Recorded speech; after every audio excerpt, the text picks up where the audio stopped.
नमस्कार मंडळी, 90.4 green FM तुम्ही ट्यून केलेला आहे आणि मी आहे मेधा. अर्थातच डॉक्टर्स रूम हा कार्यक्रम घेऊन मी तुमच्या भेटीला आले.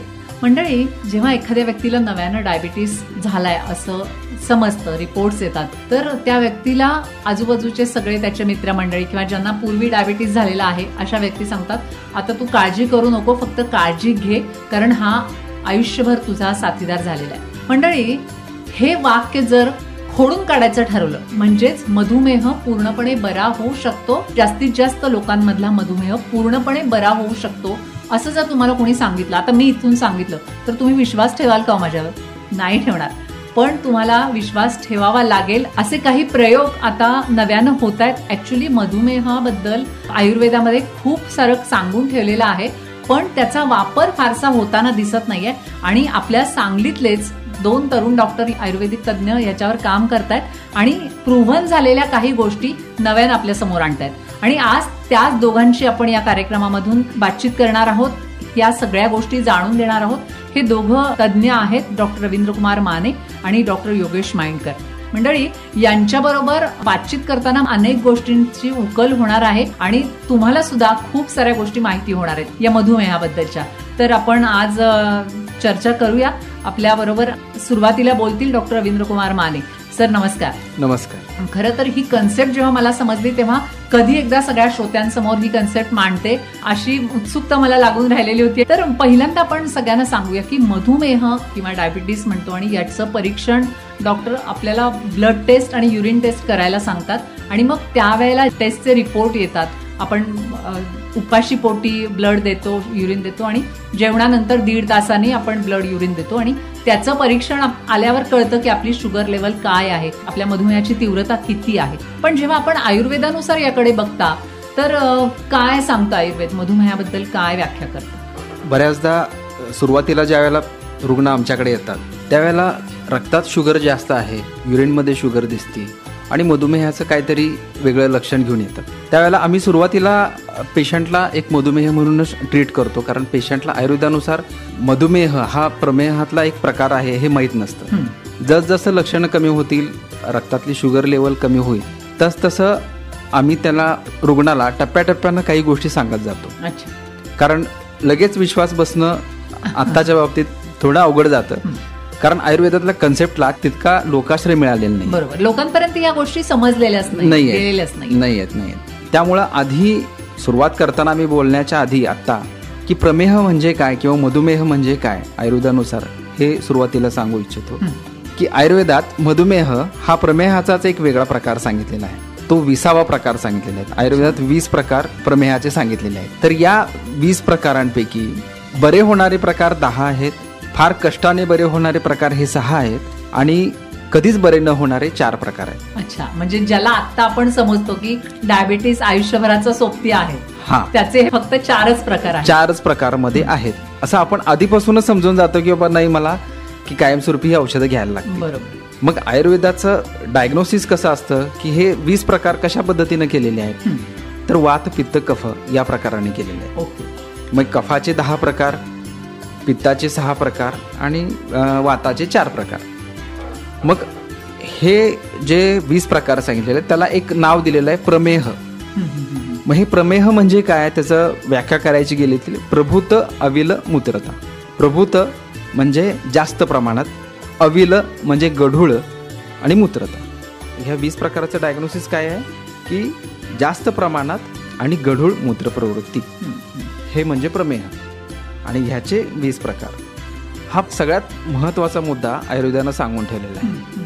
म्हणजे आपण आत्ता बघतो BSL आधुनिक शास्त्रानुसार त्यांच्या डायग्नोसिसनुसार किंवा त्यांच्या पद्धतीनं ते योग्यही असेल, पण ज्यावेळेला आमच्याकडं आयुर्वेदानुसार पेशंट येतो त्यावेळेला एक पेशंटच्या समाधानासाठी किंवा त्यांना जे आधीपासूनची ट्रीटमेंट चालू असते त्याला सपोर्ट म्हणून आम्ही ठीक आहे एक BSL रक्तातली तपासतो, दर महिन्याला तपासतो. त्यातसुद्धा आम्हाला रिझल्ट कमी झालेले दिसतात, नाही असं नाही, पण ते आमच्यासाठी डायग्नोस्टिक नाही.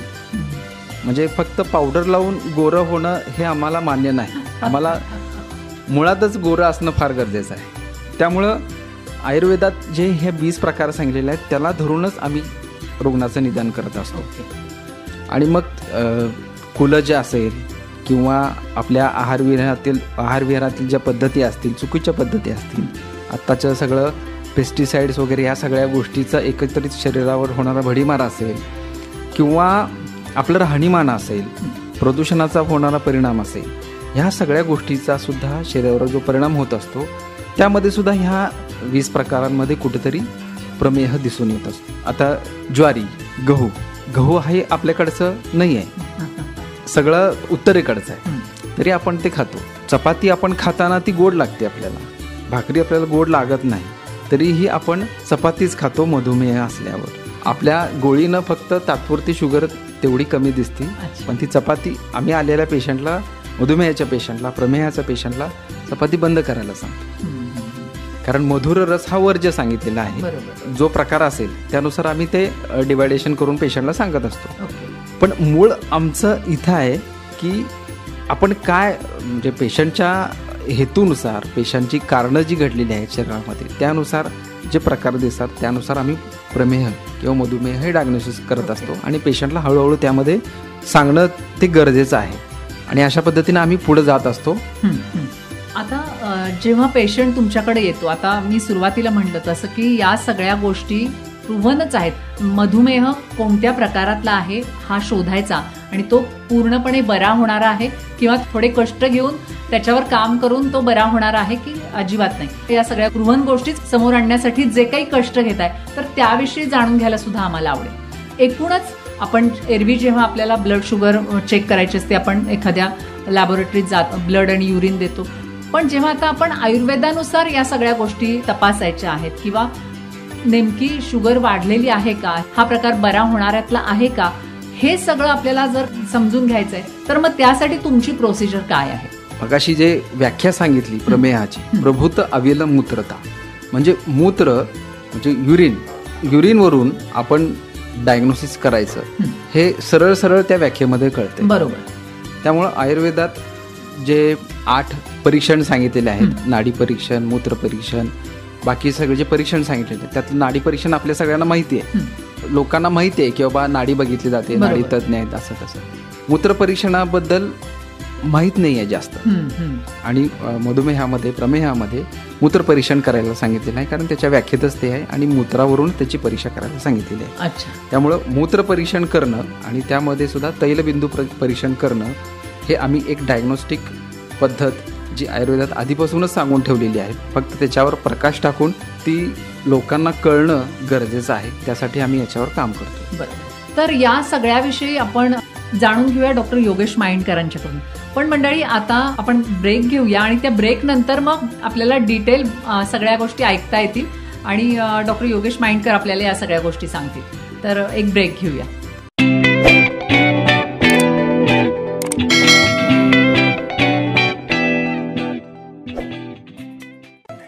तर मंडळी, ब्रेक नंतर तुमच्या सगळ्यांचं पुन्हा एकदा स्वागत आहे आणि आजचा अतिशय इंटरेस्टिंग विषय आहे या डॉक्टर्स रूम मधला, कारण आपण मधुमेह याविषयी बोलणार आहोत आज. आणि सुरुवातीला आयुर्वेदानुसार मधुमेह म्हणजे काय, नेमकं कशा पद्धतीनं याचं परीक्षण केलं जातं याबद्दल आपल्याला डॉक्टर रवींद्र कुमार मानेंनी सांगितलं. सुरुवातीला म्हटलं तसं की जी प्रूव्हन गोष्ट आहे तर ती पुन्हा प्रकाशात आणण्याचं काम या मधुमेहाच्या बाबतीत केलंय ते डॉक्टर योगेश माइंडकर हे देखील आपल्याबरोबर आहेत. सर, तुमचं पण या कार्यक्रमात मी स्वागत करते. धन्यवाद. आता आपल्याला डॉक्टर रवींद्र कुमार मानेंनी सांगितलं तसं सुरुवात तर त्यांनी सांगितली कशा पद्धतीनं नेमकं त्याचं क्लासिफिकेशन केलं जातं आणि प्रमेह म्हणजे काय, तो वातपित्त कफाशी कसा निगडीत आहे याबद्दल तर सांगितलं. पण ऍक्च्युली आपण जे युरिन चेक करतो तर त्या बाबतीत त्याचं स्टँडर्डायझेशन किंवा ती प्रोसिजर ती नेमकी कशी करता, काय सांगाल मला? आता जसं माने सरांनी सांगितलं तसं 20 प्रकार आपल्याकडे आयुर्वेदात या प्रमेहाचे सांगितलेत आणि त्यातला एक हा मधुमेह आहे. अच्छा. तर हे 20 प्रकार जे सांगितलेले आहेत ते युरिनच्या रंगावरून हे 20 प्रकार सांगितलेले आहेत. ओके.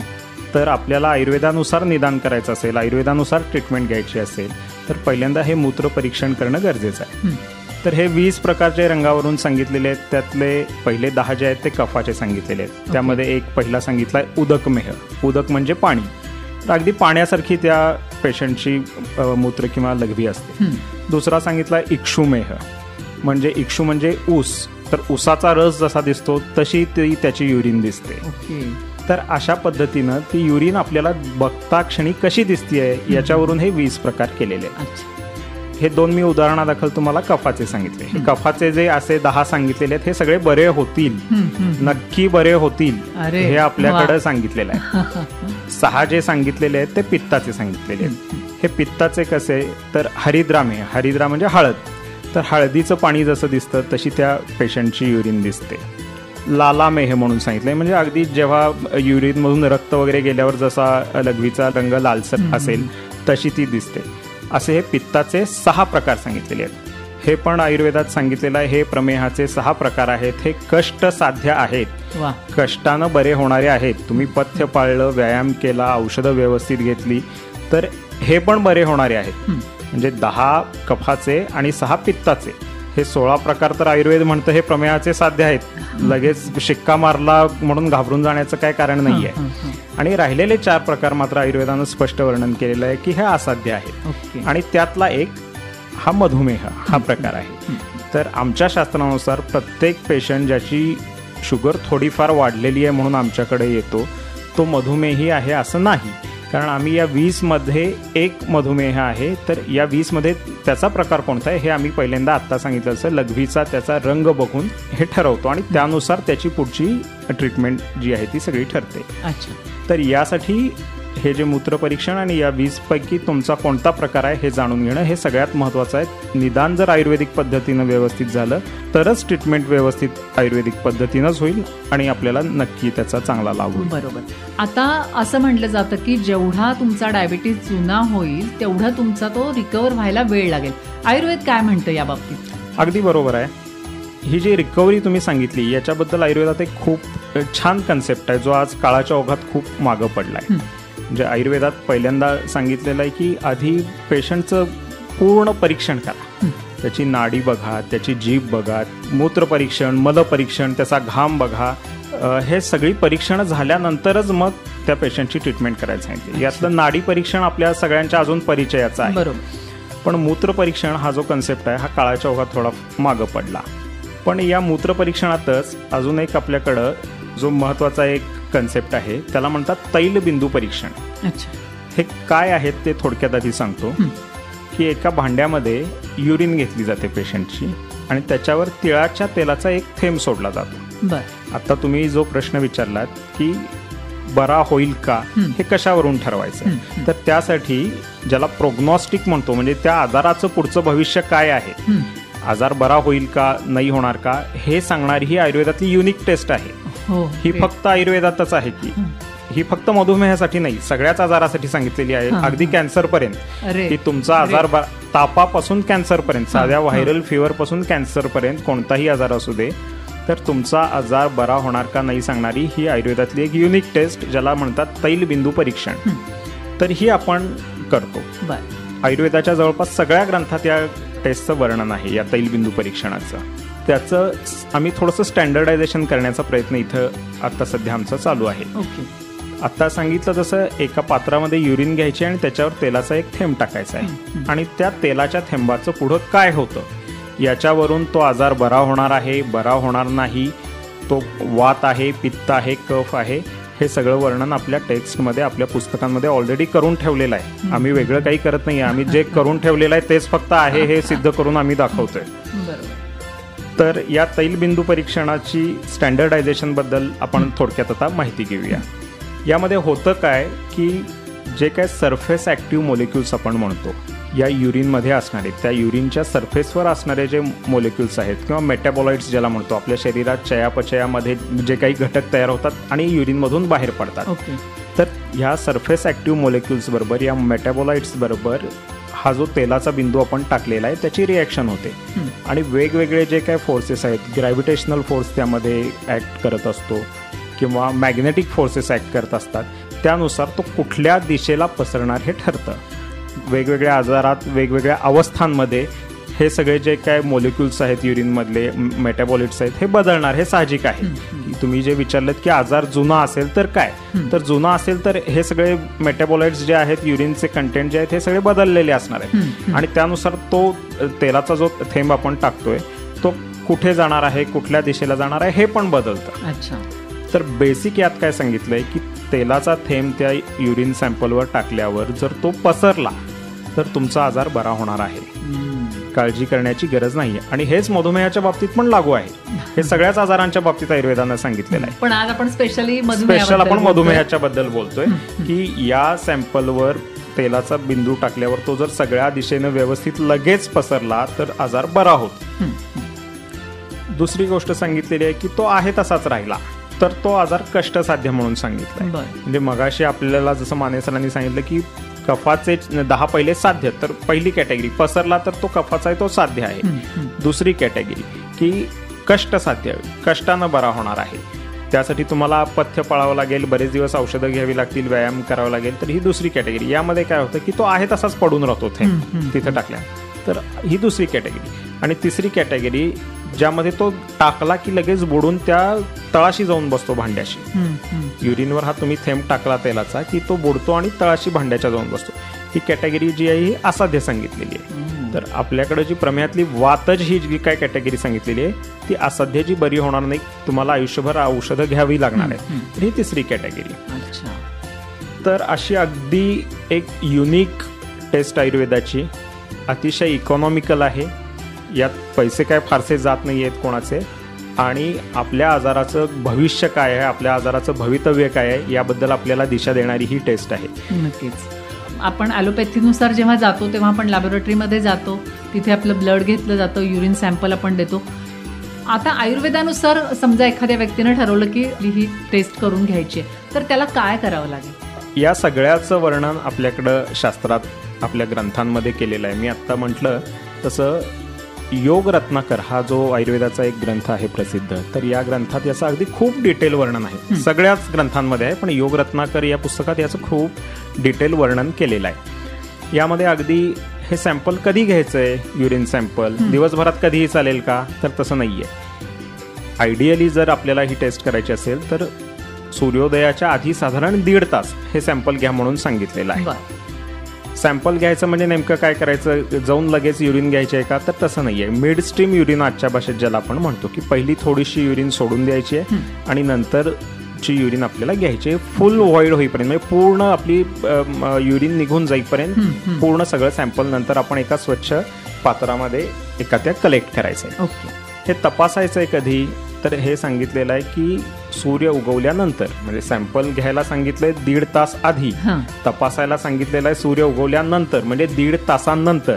तर या 1.5 तासामध्ये तुमच्या युरिनमध्ये जे काय बॅक्टेरिया असतील किंवा बाकीचे जे काय मेटाबॉलिट्स असतील त्यामध्ये काही चेंजेस अपेक्षित आहेत, आणि त्यानंतर आपण जेव्हा 1.5 तासानंतर हे परीक्षण करू, त्यानंतर हा जो तेलाचा थेंब आपण त्याच्यावर टाकणार आहे तो नेमका त्या दिशेला पसरलेला आपल्याला दिसेल. आत्ता सांगितलं त्याप्रमाणे तो बुडेल किंवा तरंगेल किंवा पसरेल, आणि त्याच्यावरून आपल्याला हे ठरवता येईल. पण आता या गोष्टी तज्ज्ञांकडून होणं अपेक्षित आहे. मग अशा वेळेला आता समजा आपली मुलाखत ऐकल्यानंतर एखाद्या व्यक्तीला याची जाणीव झाली की आपण आयुर्वेदानुसार सुद्धा ही गोष्ट जाणून घेऊ शकतो की माझा डायबिटीस आहे हा बरा होणारा आहे की नाही, आणि त्यानं तुमच्याकडे यायचं ठरवलं, तर मग त्यानं काय काळजी घेतली पाहिजे? कारण आपण आता कसं करतो की रात्री जेवा आणि 12 तासानंतरची युरिन आणि मग ब्लड घेतलं जातं आणि जेवणानंतर पुन्हा 1.5 तासानं घेतलं जातं. तसं तुम्ही काय सांगाल पेशंटना की ती कशा पद्धतीनं आणून दे आमच्याकडे, किती वेळात आणून दे? तुम्ही सांगितलं आता की सूर्योदयानंतर ती तपासायची, पण आम्हाला वैद्य अवेलेबल तर व्हायला पाहिजे त्यावेळेला. हे कसं पॉसिबल आहे? मी आता सांगितलं तसं या प्रत्येक गोष्टीवर खूप मोठं काम झालेलं आहे. या प्रत्येक गोष्टीचं स्टँडर्डायझेशन झालेलं आहे.